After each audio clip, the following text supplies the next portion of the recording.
Selamat datang di channel cerita horor Senja Maghrib. Di kisah sebelumnya, di bagian kedua, diceritakan kalau Bu Warno sedang menaburkan garam ke setiap sudut di rumahnya. Ketika mengetahui kalau Desi sedang mengalami kesurupan. Ya, garam dipercaya sebagian orang zaman dahulu adalah untuk menetralisir energi jahat yang mencoba masuk ke rumah kita. Bismillahirrahmanirrahim. Bu Warno yang membaca ayat kursi sambil menaburkan garam. Dari sudut pandang Desi, ketika ia selesai makan sore saat itu, ia mendengar sesuatu yang aneh persis di telinganya. Suara kecapan seseorang yang sedang menjilati sesuatu. Namun, ia mendengar samar-samar ada yang mengatakan, "Getih anjir, enak." Dan seketika itu juga, Desi kehilangan kesadarannya dan ia tak tahu apa-apa lagi.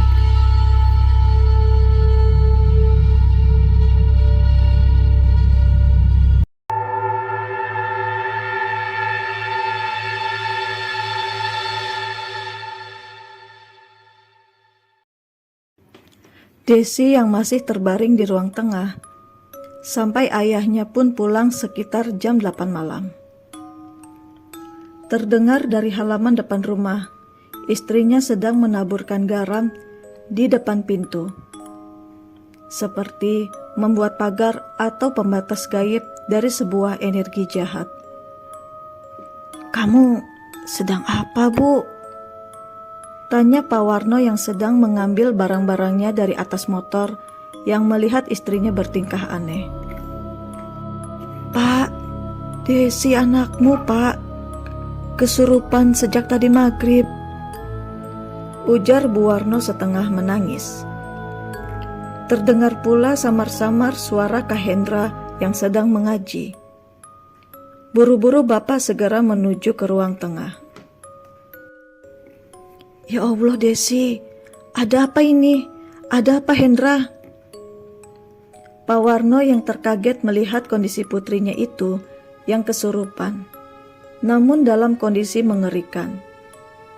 Seperti manusia yang sedang menghadapi proses sakaratul maut, namun sangat susah diambil nyawanya.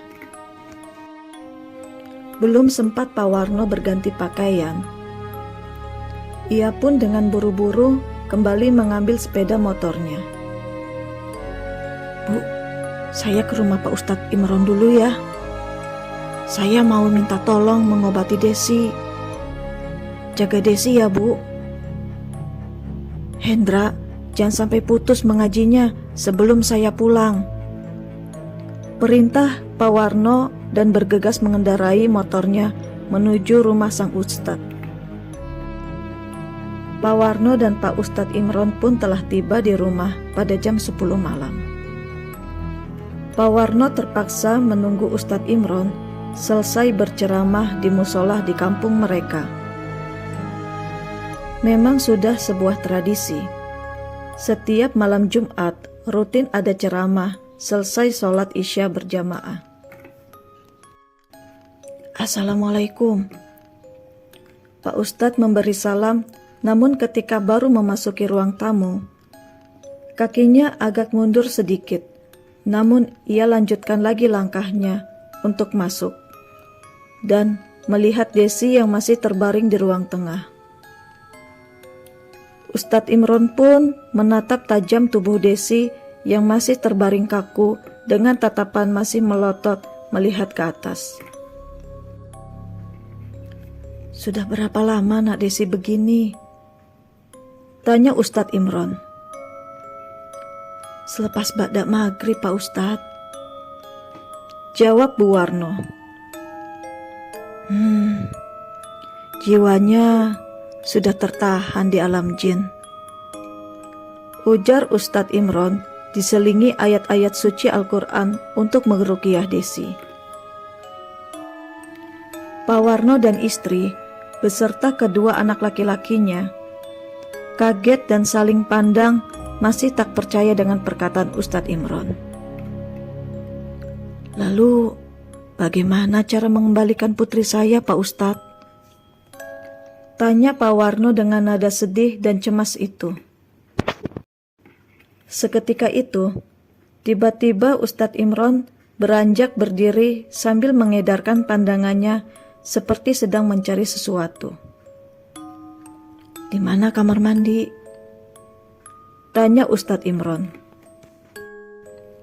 Mari, ikut saya Pak Ustadz, saya akan tunjukkan. Jawab Bu Warno sambil menunjukkan ke arah kamar mandi.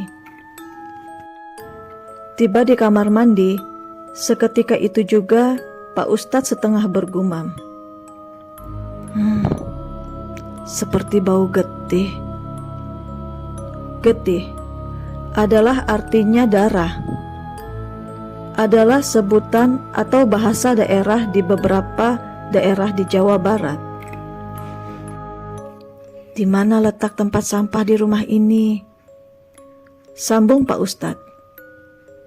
Seperti sudah tahu arah pertanyaan Pak Ustadz, Bu Warno pun tanpa bertanya apapun langsung berjalan ke arah pintu belakang. Dibukanya pintu belakang yang kala itu hampir menunjukkan jam 11 malam. Hening dan sepi, hanya suara jangkrik yang bersahutan menambah malam yang cekam. Dari sini ternyata awal terjadinya. Ada beberapa bangsa halus yang menghisap darah haid Nak Desi. Mereka ada dari bangsa kuntilanak dan bangsa jin ifrit. Ujar Pak Ustadz Imron memecah keheningan malam. Semua masih terdiam.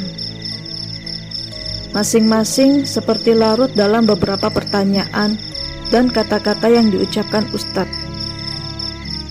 Getih, kamar mandi, tertahan di alam jin. Namun kebingungan itu tidak terjadi di Bu Warno.